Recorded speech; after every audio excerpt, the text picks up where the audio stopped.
capítulo 3, do versículo 2 ao versículo 8. Esse é o texto que nós vamos expor nesse momento, tá bom? Livro do profeta Amós, capítulo 3, do versículo 2 ao versículo 8, tá? Seguindo a sequência de exposições no texto de Amós, como nós temos feito aqui durante os domingos, tá bom?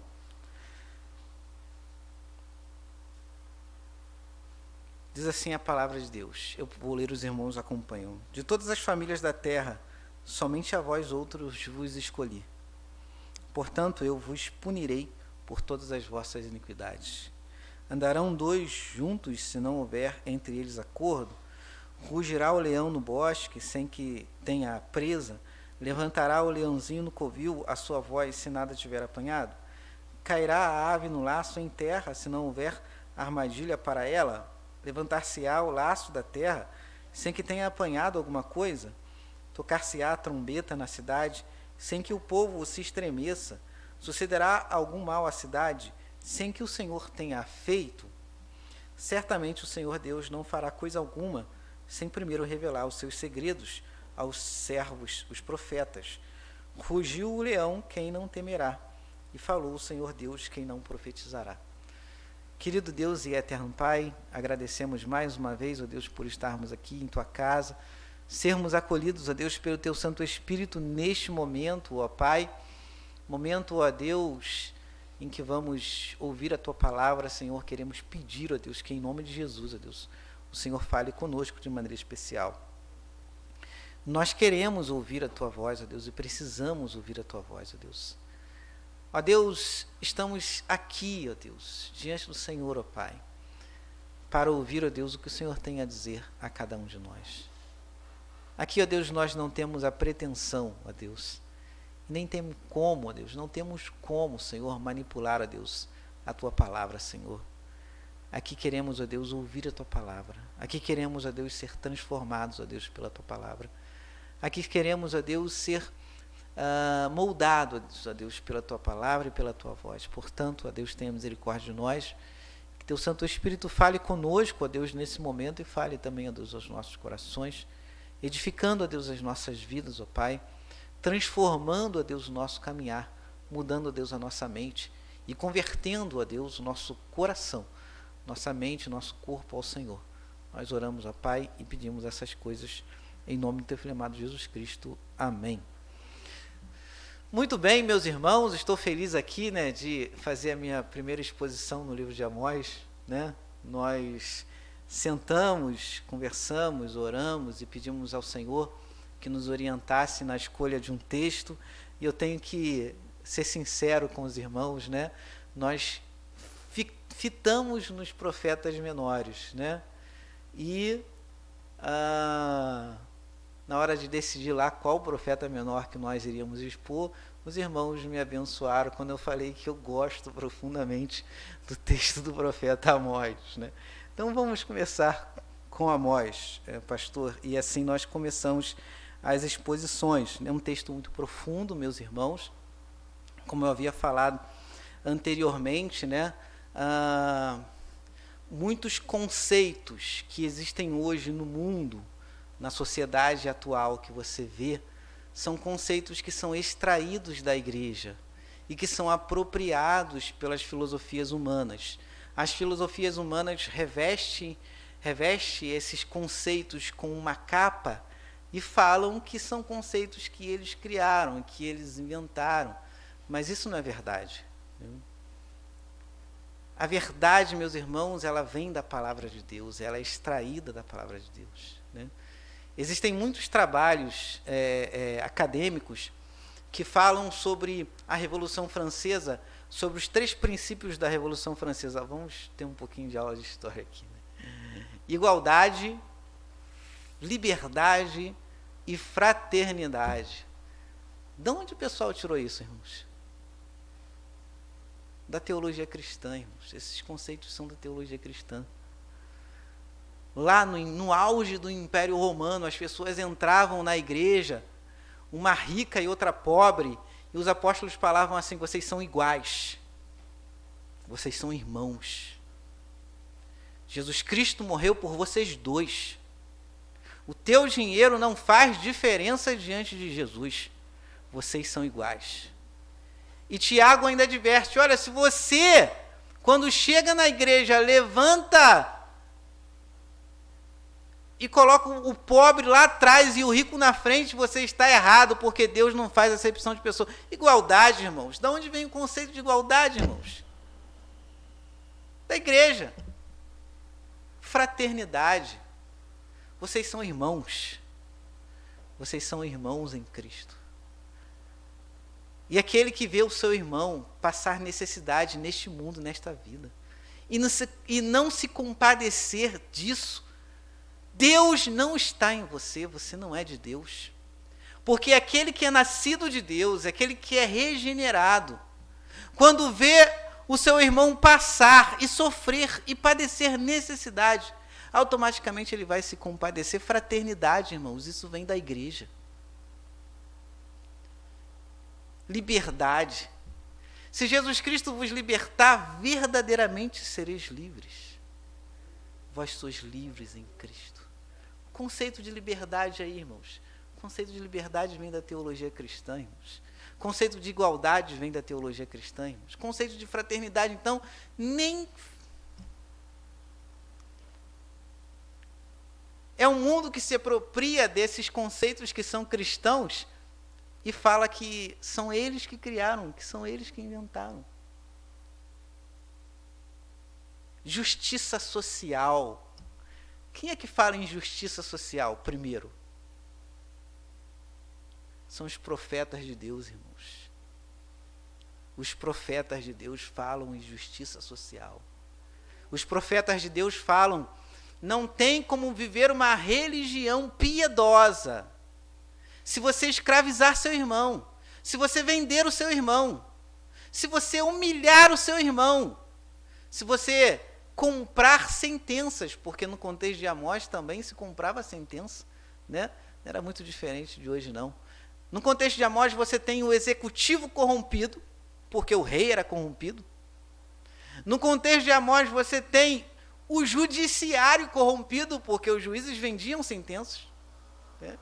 No contexto de Amós você tem o templo corrompido, porque o templo servia não aos interesses de Deus, aos interesses divinos, mas você tem o templo servindo aos interesses humanos. Então são pessoas, é a humanidade, irmãos, é o mundo que se apropria desses conceitos e falam que eles que criaram, quando na verdade, meus irmãos, isso é teologia bíblica da melhor qualidade. O profeta Amós fala sobre isso. E como os irmãos exporam anteriormente, o profeta vem falar sobre o juízo de Deus, porque isso não agrada a Deus. O profeta vem trazer uma palavra de condenação para o povo que foi escolhido, para o povo que foi separado, para o povo a quem Deus estabeleceu uma aliança. Olha, eu sou o teu Deus e você é o meu povo. A partir de hoje eu guardarei vocês, a partir de hoje eu me manifestarei a vocês, a partir de hoje vocês serão o meu povo, vocês vão andar de acordo com os meus estatutos e com os meus mandamentos. Versículo 2 é exatamente isso que ele fala, irmãos. Dentre todas as famílias da terra, somente a vós outros eu vos escolhi. Meus irmãos, isso é profundo demais. Meus irmãos, isso é tremendo demais. De todas as nações dos povos antigos, e olha que você já tinha nações estabelecidas como grandes impérios, que é o próprio caso do Egito. A Síria e tantos outros reinos que já se estabelecia como uma nação-estado.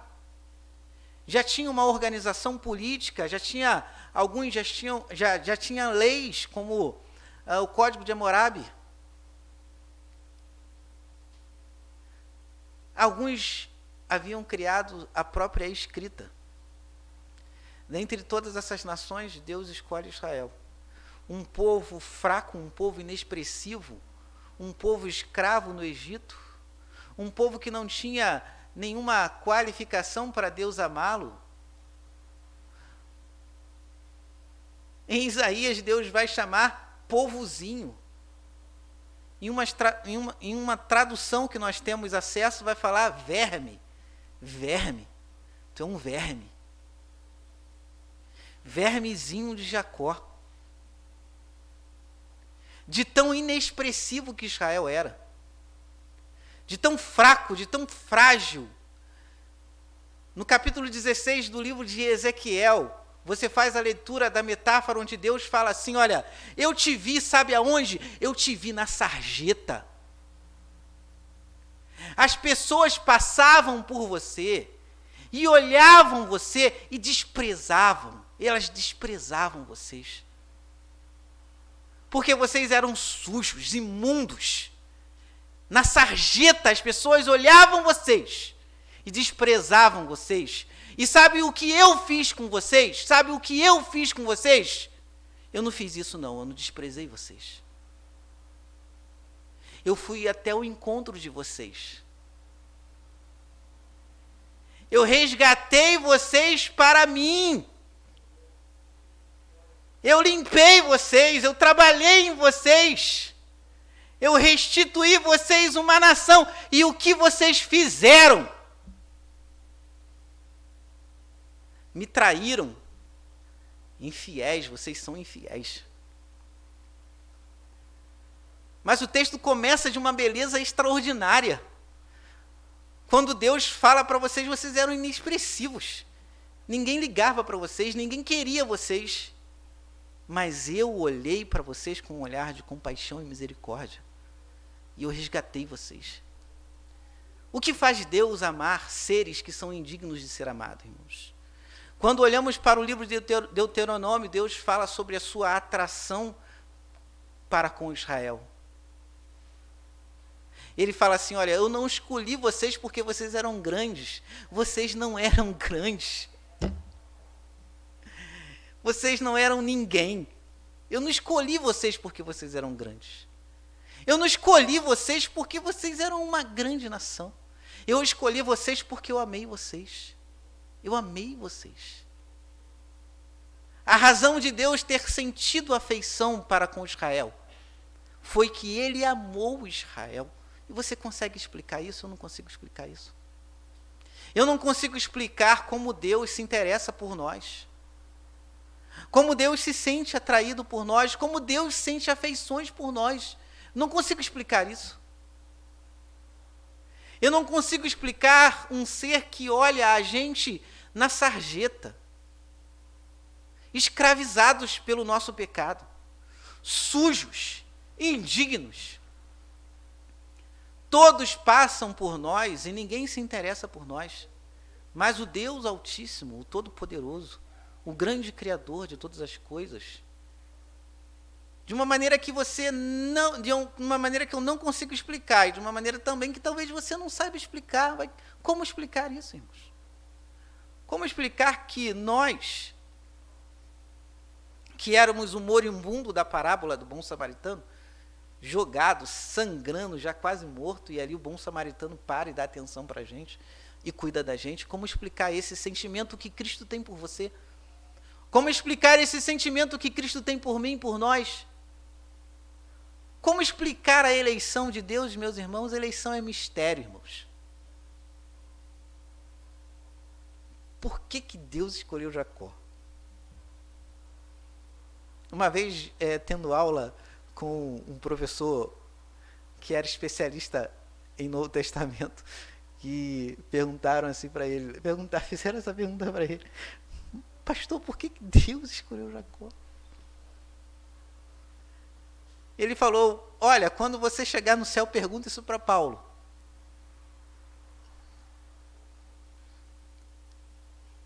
A razão de Deus escolher Jacó está em Deus. A razão de Deus amar Jacó está em Deus. A razão de Deus escolher Israel está em Deus, não está em Israel. A razão de Deus escolher você não está em você, está em Deus. De todas as pessoas, de todas as bilhões de pessoas que existem no mundo, Deus escolheu você. Deus escolheu Israel. Isso traz algumas implicações. O fato de Deus ter escolhido Israel faz com que Deus se revele a Israel, se mostre a Israel. Faz com que Deus se torne íntimo e próximo daquele povo. A partir de agora, eu serei o teu Deus e você será o meu povo. E quando vemos Deus no deserto guiando o povo saindo do Egito, irmãos, a presença de Deus é poderosa ali com o povo. E Deus vai se manifestando, Deus vai se mostrando, Deus vai se tornando íntimo àquela nação. E aquela nação vai conhecendo a Deus, e Deus revela a sua palavra, seus estatutos e seus mandamentos. Ser escolhido por Deus, meus irmãos, é um privilégio, e Deus fala isso para o povo: olha, de todas as famílias da terra eu escolhi você. Escolhi você para andar com você, para ser íntimo de você. Mas o que você fez, o que Israel faz? Israel, como Esaú, meus irmãos, troca aquilo que de mais precioso ele tinha para saciar um desejo carnal. O que Esaú trocou? Sua primogenitura. Trocou por quê? Por um prato de lentilha, né? Esaú procurou uma satisfação carnal e vendeu a sua bênção. Israel, por muitos momentos da sua história, por muitos períodos da sua história, ele troca a bênção de Deus pela sua satisfação carnal. Ele deixa a intimidade com Deus. Ele deixa a pessoa de Deus. Ele deixa a comunhão com Deus. Ele deixa de estar com seu pai, de se relacionar com seu pai, para satisfazer uma necessidade carnal que eles têm. E a nação se entrega ao pecado, muitas vezes se entrega ao pecado. A sequência dos livros proféticos são Deus levantando profetas para falar de juízo, e para falar que após o juízo há esperança. Mas a esperança não vem antes do juízo. Primeiro é o juízo, depois a esperança. O povo vai ser punido. Por que o povo vai ser punido? Porque o povo vende seu prato, sua primogenitura, por um prato de lentilha. Há uma expressão muito forte, muito marcante no livro de Jeremias e também em outros textos proféticos. Quando Jeremias fala: vocês abandonaram a fonte de águas vivas. Sabe o que é você ter acesso a uma fonte que jorra vida? Né? Sabe você ter acesso a uma presença que satisfaz você completamente? Completamente. Na tradução correta do Salmo 23, né? Está lá escrito na sua tradução: o Senhor é meu pastor, nada me faltará. Vamos traduzir corretamente esse texto? O Senhor é meu pastor, de nada sentirei falta. Olha como é que está diferente, irmãos. Olha como é que está diferente. Davi não está dizendo que Deus vai dar tudo para ele. Davi está dizendo justamente o contrário. Ainda que Deus não dê tudo, a sua presença me satisfaz. Eu posso não comer o pão com mortadela. Pão com mortadela é muito bom, né, irmãos? A comida do brasileiro é pão com mortadela, né? Nossa, pão com mortadela com a Coca-Cola, né? Nossa, maravilha, coisa boa, né? Você pode não comer o pão com mortadela, mas você vai comer o pão e Deus vai satisfazer todas as suas necessidades e todas as suas ansiedades. Sabe o que você é? Ter acesso à presença de alguém que satisfaz você por completo, e você abandonar esse alguém, você deixar esse alguém. É isso que Israel faz. E Jeremias denuncia a Israel: vocês abandonaram a fonte de águas vivas. Olha o pecado de vocês. Olha como é grave o pecado de vocês. Olha como é terrível o pecado de vocês deixar a fonte de águas vivas. Deixaram para quê? Deixaram para satisfazer seus desejos carnais.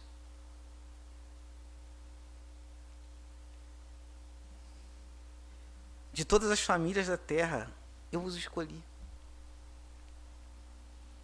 para ter comunhão, intimidade contigo. E agora não temos mais essa comunhão, não temos mais essa intimidade, porque você me deixou, você se esqueceu de mim. E foi viver a vida conforme os desejos dos seus corações. O problema, irmãos, do desejo do coração do homem, é que o homem tem um coração desesperadamente o quê? Corrupto. O problema do homem se entregar aos seus desejos mais íntimos é que na maioria dos seus desejos são desejos pecaminosos. É do coração que procede os desígnios maus, irmãos. Jesus disse. E quando Israel deixa a fonte de águas vivas para viver seus prazeres são pecaminosos, como os irmãos falaram aqui. No contexto de Amós, meus irmãos, havia escravidão. Pessoas vendiam pessoas. Pessoas vendiam irmãos para outros povos, mesmo sabendo que os outros povos matariam elas. Era um contexto terrível, de muita exploração, de um fardo, meus irmãos, inimaginável. Os ricos colocavam fardos inimagináveis nos pobres. Era o juiz que vendia a sentença. Era o sacerdote, meus irmãos, também que servia aos desejos financeiros do rei. Não havia nada de religiosidade dentro do templo. É um contexto de pecado terrível, irmãos, porque eles deixaram a Deus, porque eles abandonaram a Deus e passaram a fazer aquilo que eles achavam que eles queriam. E a vontade do povo se revelou como uma vontade, meus irmãos, muito terrível. Mas ainda no versículo 2, Deus fala: por isso eu vos punirei. Punirei as vossas iniquidades. Quando nós estávamos estudando Romanos no capítulo 3, no capítulo 4, antes de introduzir a graça e a justificação, no capítulo 4, o apóstolo Paulo vai falar sobre a generalidade do pecado. Todos pecaram e destituídos estão da glória de Deus, né? E ele deixa um trecho muito grande, meus irmãos, para falar dos judeus. De como eles são indesculpáveis, porque, para eles, Deus se revelou por meio da sua palavra. Eles foram alvos da revelação de Deus, coisa que os outros povos não tiveram acesso. E por eles serem alvos da revelação, isso traz responsabilidades a eles. Muita responsabilidade. Ser escolhido por Deus, meus irmãos, é um privilégio que traz responsabilidade. E o povo de Israel achava que eles não seriam punidos por nenhum dos seus pecados, porque eles eram a nação escolhida. Então eles praticavam cada vez mais pecados. A sombra dessa prática pairou sobre a igreja de Roma. E o apóstolo Paulo ensina: a graça superabundou o pecado. Perdão, irmãos. A graça superabundou o pecado. Mas não quer dizer que eu vou pecar mais para que a graça seja mais abundante, de maneira nenhuma. Como eu vou viver para o pecado? Eu que já fui liberto dele. Não dá para viver pecando. O apóstolo Paulo fala para os crentes: olha, não dá para viver pecando. Como nós viveremos em pecado, nós que já fomos resgatados dele? Nós que fomos crucificados com Cristo, como viveremos nós em pecados? Como habitualmente vamos pecar? Não podemos. Agora o nosso corpo pertence à justiça e à prática da justiça. Ao ser revelado, ao revelar-se ao povo de Israel, Deus traz uma grande responsabilidade com a aliança.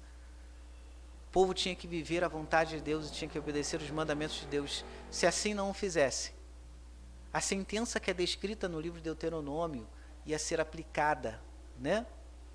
Escolheis hoje o caminho que quereis, se a vida ou a morte.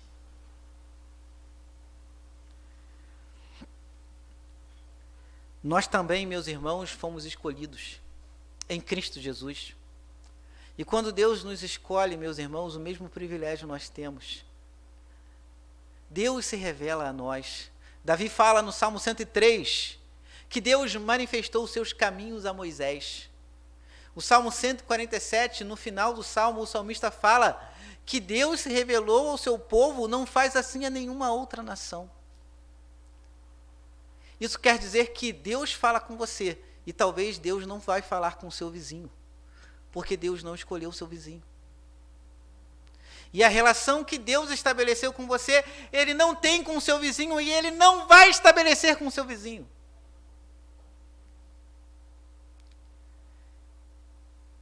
Eleição, meus irmãos, é dádiva, é mistério, é um privilégio maravilhoso. Deus nos escolhe para se relacionar conosco, para viver conosco, para ser íntimo de nós. No capítulo 15 do Evangelho de João, nós lemos aqui Cristo fazendo um apelo: olha, permanecei no meu amor. E ele vai falar que o Pai o ama, e ele ama o Pai, e em Cristo, meus irmãos, nós somos inseridos nessa relação. Em Cristo o Pai nos ama, em Cristo o Salvador nos ama, em Cristo o Espírito Santo nos ama, somos amados por Deus. E Deus nos escolhe, meus irmãos, para sermos íntimos dele, para caminhar com ele, para andar com ele, para desenvolver nossa vida com ele, para desenvolver nossa salvação com ele, para falar com ele, para ouvi-lo, para viver às sombras de suas asas. O apóstolo Paulo fala que em Deus nós existimos, em Deus nos movemos e em Deus nós vivemos. Quem somos nós sem o Altíssimo? Quem somos nós sem Deus? O Deus que se revela a pecadores, o Deus que está no meio de pecadores. Em Oséias, Deus fala: eu sou o santo no meio de ti. Eu sou o santo no meio de ti, Israel. Ou seja, eu estou no meio de ti. O Evangelho de João, no capítulo 1, versículo 14, vai falar que Deus habitou entre nós. O texto literal em grego, Deus estabeleceu a sua morada, Deus armou a sua tenda. Sabe o que é isso, irmãos? Sabe o que é Deus morar com você? O que é Deus morar na sua casa? O que é Deus morar no seu coração? O que é Deus morar na sua mente?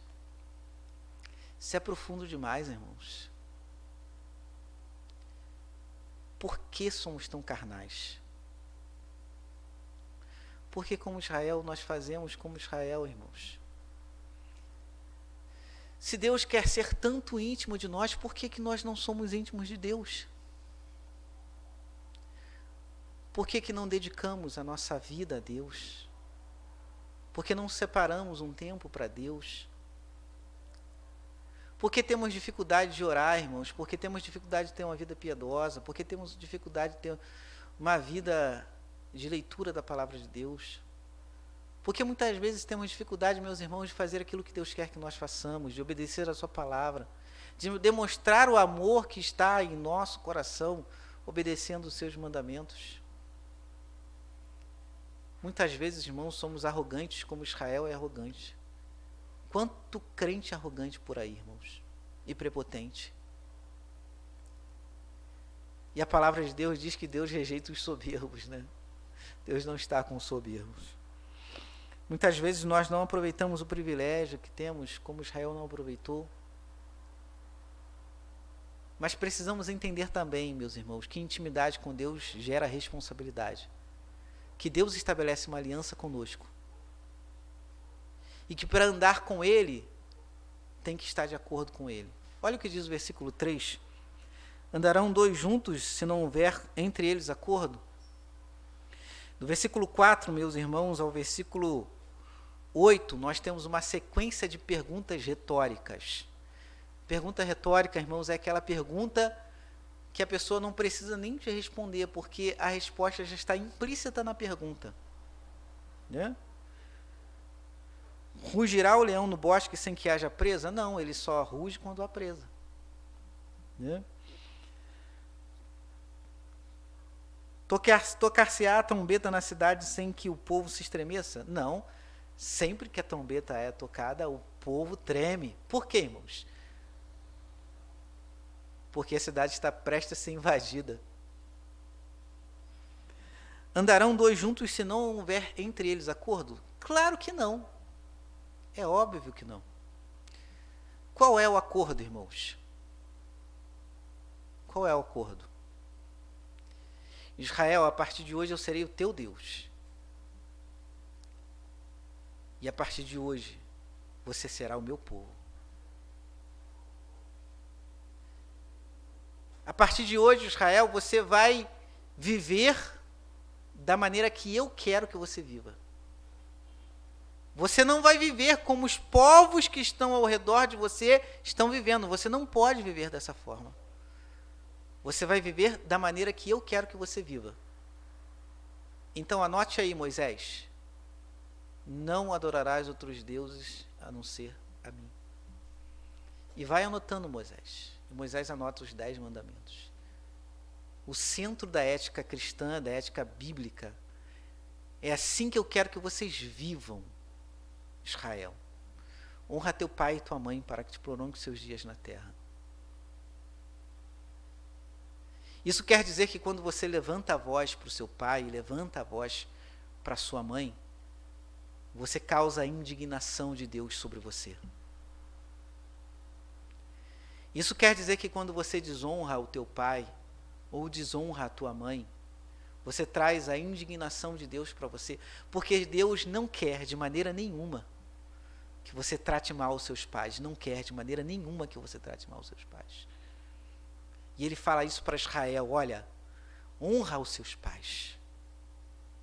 Eu quero que na relação que vocês tenham com o pai de vocês, vocês honrem eles. E digo mais, se vocês cumprirem isso, vocês viverão muito tempo, hein? Muito tempo. Então, quando você não pratica o mandamento, você traz a indignação de Deus para a sua vida. Assim com todos os outros mandamentos. É assim que eu quero que vocês vivam, Israel. Esse é o acordo. O acordo é esse. O acordo é esse. Eu sou o Deus de vocês, eu sou o pai de vocês. A partir de hoje, eu vou cuidar de vocês, eu vou guiar vocês. E quando a gente lê o capítulo 5, né, de Isaías, o Cântico da Vinha, de maneira muito poética, Deus vai falar assim, olha, eu limpei vocês, eu salvei vocês, eu protegi vocês, eu guardei vocês, eu abençoei vocês, e eu queria que vocês dessem frutas boas, e vocês deram o quê? Frutas ruins. Poxa vida. Ou seja, eu dediquei tempo a vocês, eu dediquei a minha presença a vocês. Vocês tinham que dar frutas boas, vocês deram frutas ruins. As frutas eram atos de justiça, irmãos, que Deus requereu de Israel e que Israel não tributou a Deus. Deus não quer muito de você, meus irmãos. Deus não quer muito de mim. Deus não queria muito de Israel. Faça isso, Israel. Viva assim, dessa forma. Que vocês vão atrair vida para vocês. Mas não dava mais para Deus andar junto com Israel. Não estava dando mais, irmãos. Não estava dando mais porque os pensamentos de Deus não eram os pensamentos do povo. O povo não se sentia mais atraído por Deus, não se sentia mais atraído pelos pensamentos divinos, não se sentia mais atraído pelos caminhos de Deus. E Deus revela em Isaías, os meus caminhos não são os teus caminhos, Israel. Você não quer caminhar comigo. Você não quer caminhar no caminho que eu estou caminhando. Não há acordo entre a gente, Israel. Não há acordo entre nós. Porque eu estabeleci uma aliança com você, eu me tornei o Deus de vocês e me tornei o Pai de vocês. Me tornei íntimo de vocês, amei vocês, quando ninguém mais queria saber de vocês, quando vocês estavam jogados na sarjeta, eu amei vocês e eu peguei vocês para mim, eu escolhi vocês. Eu passei a viver no meio de vocês, eu passei a viver com vocês. E eu disse para vocês, olha, agora é para viver dessa forma e vocês não vivem dessa forma. Por quê que vocês não vivem dessa forma? Por que que vocês escravizam as pessoas? Por que que vocês vendem sentença? Por que que vocês guerreiam com outras nações? Por que que vocês são idólatras? Por que, Israel? Por que você não está de acordo comigo? Olha, se não há acordo entre nós, então não tem como andar junto. Não tem como andar junto. Anda aí como você quer andar. Mas olha, Israel, vai chegar o momento em que eu vou punir vocês pelo pecado de vocês. Porque existe uma aliança entre nós e vocês não estão cumprindo a parte da aliança de vocês. E Israel faz o contrário do que Enoque fez, né? Enoque anda com Deus. Enoque anda com Deus. Enoque anda ao lado de Deus. Enoque desfruta da presença de Deus. Enoque quer a presença de Deus. Enoque segue o caminho de Deus. Enoque é atraído pelos atos de justiça de Deus. Enoque se sente atraído por Deus. Então Enoque anda no mesmo caminho que Deus. Enoque anda de acordo com Deus. E quando chega ao final da sua caminhada, já não é mais ele. E ninguém mais vê Enoque. Enoque foi levado para o céu com corpo e tudo, irmãos. Com corpo e tudo. Eu fico imaginando assim, o nível de comunhão com Deus, né? Para alguém ser levado com corpo e tudo para cima. A intimidade que Enoque tinha com Deus era muito grande. Para ele ser levado para o céu com corpo e tudo. Mas ele está ali juntinho com Deus, ele está andando, ele está caminhando com Deus, ele está na presença de Deus, ele está ao lado de Deus, ele está buscando a Deus, ele está de acordo com Deus. Israel faz justamente o contrário. Israel não está mais concordando com Deus. Israel não se sente mais atraído pela presença do Pai. Israel abandona a fonte de águas vivas. Israel abandona o caminho de Deus e quer viver seu próprio caminho agora. Israel não se sente mais atraído pelos mandamentos de Deus, pela palavra de Deus. Israel quer só a bênção de Deus. Eu sou o povo escolhido, posso pecar à vontade, Deus não vai me punir. Eu não tenho mais a obrigação de andar nos caminhos de Deus e de cumprir os mandamentos de Deus. Isso não cabe a nós, irmãos. Porque o texto que nós lemos em João fala, aquele que é nascido de Deus, aquele que é nascido de Deus, aquele que é nascido de Deus, vive os seus mandamentos. E os seus mandamentos não são penosos. Há uma característica na santificação que muitas vezes a gente ignora, que é a satisfação. Há uma característica na consagração que muitas vezes a gente ignora, que é a satisfação. Se você está satisfeito com Deus e com a vontade de Deus, fazer a vontade de Deus não é penoso para você.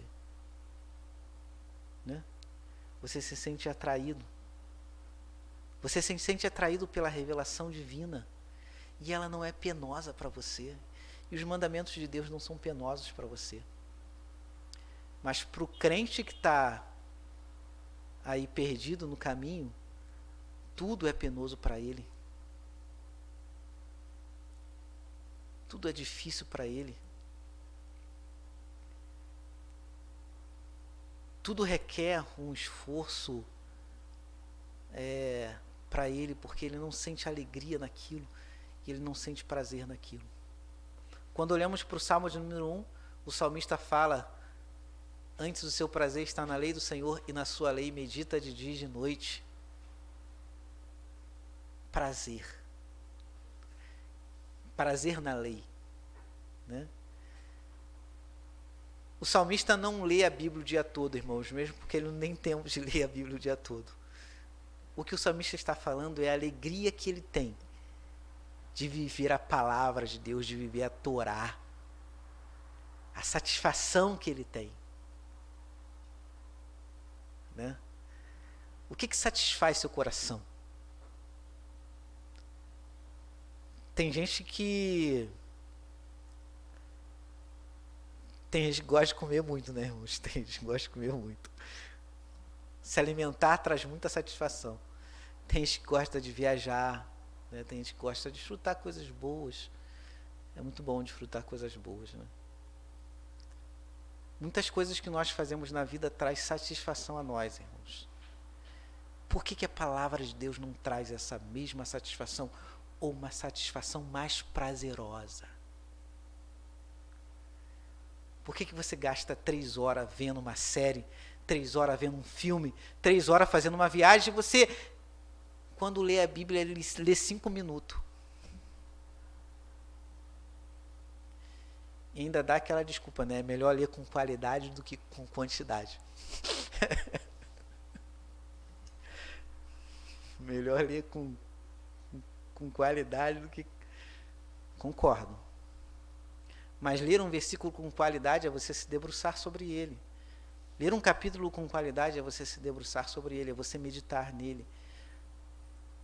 A gente medita na palavra de Deus, irmãos? Ou você acha que meditação é coisa de budista? Pastor, meditar é coisa de budista, pastor. Você pega o texto, lê o texto e coloca o texto no seu coração. Coloca o texto na sua mente, né? E vai ponderando sobre aquele texto. E aquele texto vai falando com você. E você vai sentindo a presença de Deus. E você vai ver, vai percebendo que Deus está mudando você de direção. Que Deus está mudando algo dentro de você, que algo está diferente, que algo está sendo transformado. É a presença de Deus se manifestando na sua vida piedosa. Mas você vive tanto correndo que você não separa um momento de reflexão e de meditação na palavra de Deus e na presença de Deus. A gente faz isso com pressa. Isso denota, irmãos, que nós não temos tanto prazer assim na leitura bíblica e nem na oração. Se tudo fazemos com pressa. Muitas vezes nós não percebemos essa questão da satisfação no processo de santidade. E algumas coisas se tornam penosas mesmo para a gente fazer. Mas quando Deus mudar o nosso coração, aí nós vamos ter prazer nas coisas de Deus, como temos prazer em outras coisas que não são pecaminosas, que a gente faz no mundo e não são pecaminosas. Mas a gente vai ter um prazer muito maior nas coisas de Deus e na presença de Deus do que nessas coisas. Você está de acordo com Deus? Você está andando com Deus? Ou você acha que Deus tem que adaptar a palavra dele à sua realidade e à sua vida? Você acha que Deus tem que adaptar os mandamentos dele à sua realidade e à sua vida? Muitas coisas nos comovem. Muitas coisas que são condenadas pela palavra de Deus nos comovem.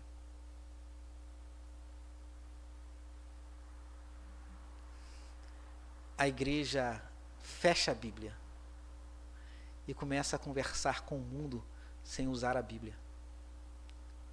Começa a ser influenciada por ideologias que são pecaminosas e deixa de lado a revelação da palavra, que é a verdade absoluta. Eu só acredito numa verdade absoluta nessa vida, irmãos, que é a palavra de Deus. E você tem que mudar seu discurso. Não é aquilo que você acha, é aquilo que o texto diz. É o que o texto diz. Você vive o texto e você tem que viver o texto. Se não for assim, não estamos de acordo com a vontade de Deus. Não estamos de acordo com Deus. Então, se não estamos de acordo com Deus, não dá para andar com Ele. Tem muito crente que não está com Deus, irmãos. E tem muito crente que não está andando com Deus, está longe com Deus porque não está de acordo com Ele. Não está de acordo com a sua voz, com a sua vontade. Assim era a experiência de Israel. Israel vai sofrer o juízo por causa disso. Pensemos nessas duas coisas, irmãos. Pensemos nessas duas coisas. Eu vou finalizar aqui. Pensemos no fato de que você foi escolhido. Isso é um privilégio que traz responsabilidade. A responsabilidade, meus irmãos, é andar de acordo com quem? De acordo com Deus. Não de acordo com o teu coração, não. É de acordo com Deus. É sentir o prazer nos mandamentos de Deus. É andar nos caminhos dele. E buscar a sua doce e maravilhosa presença. Meu desejo é que você se sinta atraído por Deus. Meu desejo é que eu me sinta atraído por Deus diariamente, a cada dia, a cada momento e a cada segundo. Porque Deus quer se tornar íntimo de nós, irmãos, e quer andar conosco. Que Ele aplique essa palavra em nossas vidas. E que possamos nos arrepender, irmãos, dos nossos pecados. Lamentar e chorar diante de Deus. Né? Às vezes a gente comparece diante de Deus achando que nós somos merecedores de muitas coisas, né? Houve um momento ali no texto de Romanos que o apóstolo Paulo fala para a sua igreja e diz assim: olha, vocês acham que Deus tem obrigação de perdoar vocês? Vocês menosprezam os atributos de Deus. A bondade, a longanimidade, vocês menosprezam, porque vocês acham que Deus tem obrigação de perdoar vocês, tem obrigação de ser bom com vocês, e tem obrigação de ser longânimo com vocês. Não é bem assim, não. É claro que eu estou parafraseando o texto não está assim, mas a ideia e o conceito é justamente esse. Que possamos lamentar os nossos pecados diante de Deus, meus irmãos, e que o Senhor faça essa obra em nós, né? Vamos orar? Querido Deus e eterno Pai, glorificado e exaltado seja teu nome, ó Deus. Nós queremos agradecer, ó Deus, pela leitura do texto, ó Pai, queremos agradecer pela presença do teu Santo Espírito, que vem, ó Deus, a falar conosco nessa noite de maneira tão especial, ó Deus. Ó Pai, o Senhor fala que o Senhor disciplina a quem ama, e se a tua palavra, Deus, nos exorta nessa noite, é porque somos amados pelo Senhor. Porque o Senhor não tem prazer de nos ver no caminho errado, Senhor. O Senhor não tem alegria, ó Deus, de ver os teus filhos, ó Pai, distantes do Senhor, ó Pai. Por isso, ó Deus, que o Senhor venha despertar nosso coração, nossa alma, ó Deus, nossa vida, para buscar, ó Deus, a tua doce e amável presença. E para viver, ó Deus, a vida, fundamentado, ó Deus, na tua graça, na tua bondade, na tua misericórdia, Senhor amado. Ó Deus, queremos que o Senhor, ó Deus, trabalhe em nós como o Senhor trabalhou no salmista. O salmista, no Salmo de número 1, ó Deus, ele fala que ele tem prazer em viver, ó Deus, a tua vontade. Que nós também sejamos alvos, ó Deus, da tua presença e que o Senhor nos revista, ó Deus, desse prazer de estar contigo, ó Deus. De amá-lo, ó Deus, incondicionalmente, ó Pai. De dedicar, ó Deus, toda a nossa existência, ó Deus, para a glória e para a honra do Senhor, ó Pai, em nome de Jesus, ó Deus. Ó Pai, o nosso dever é nos submeter à tua palavra, ó Deus. Tua palavra, ó Deus, é fonte de autoridade sobre nós, ó Pai. Muitos crentes, ó Deus, vivem no achismo, eu acho isso, eu acho aquilo. Mas não somos chamados, ó Deus, para viver no achismo, somos chamados, ó Deus, para viver de acordo com o Senhor. Viver a tua palavra, ó Deus. Faça, ó Deus, essa obra em nós, em nome de Jesus, ó Deus, tenha misericórdia de nós. Agradecemos, ó Deus, em especial os nossos irmãos que aqui estão, agradecemos esse momento de comunhão, ó Deus, que nós teremos, ó Pai, um momento de celebração da ceia do Senhor. Obrigado, ó Pai amado. Obrigado, ó Deus, porque ó Deus, esse pão simboliza o corpo de Cristo que é entregue por nós. Ó Deus, Jesus Cristo falou, ó Deus, no capítulo 15 aqui do Evangelho, ó Deus, de João, que Ele deu a sua vida por nós, ó Pai. Glória seja dada, ó Deus, ao Senhor por isso. Porque quando Cristo dá a sua vida por nós, ó Deus, na cruz, Ele nos resgatou, ó Deus, do lamaçal do pecado que nós vivíamos, ó Deus. Ele nos resgatou de uma vida sem a Tua presença, sem o Teu amor, ó Deus. O suco, ó Deus, simboliza o sangue que é derramado por nós. O sangue, ó Deus, onde é fundamentado a nova aliança, ó Deus. Em Cristo, Senhor, estabeleceu uma aliança conosco. Tu és o nosso Pai, Tu és o nosso Salvador, Tu és o nosso Redentor. Ó Pai, pedimos que o Senhor consagre esses elementos para a glória do Teu nome, ó Pai. Tirando, ó Deus, esses elementos do uso comum, ó Deus, revestindo de espiritualidade, Senhor. Que cada crente, ó Deus, que vai desfrutar desses elementos nesse momento, que sejam curados, ó Deus, na sua alma, no seu coração, na sua mente. E se for da Tua vontade, ó Deus, que sejam curados até mesmo, ó Deus, nos seus corpos físicos, ó Pai. Que esses elementos sejam instrumentos, ó Deus, de bênção, ó Deus, em nossas vidas, ó Pai. Muito obrigado, ó Deus, e que cada irmão, cada irmã tenha prazer de participar da ceia do Senhor nesse momento, Pai. Eu sei que muitas vezes, ó Deus, Satanás, ó Deus, vem nos acusar nesse momento, dizendo que não somos dignos, ó Deus, mas a verdade é essa, não somos dignos. Mas o Senhor se assenta com pecadores, ó Deus, e o Senhor, ó Deus, tem transformado a vida de pecadores, ó Pai. Portanto, nos aproximamos, ó Deus, da mesa do Senhor nesse momento com temor, com tremor, com um coração contrito, ó Deus, para celebrarmos, ó Pai, a Tua presença, ó Deus. Nós oramos, ó Deus, agradecidos em nome de Jesus. Amém. Meus irmãos, primeira epístola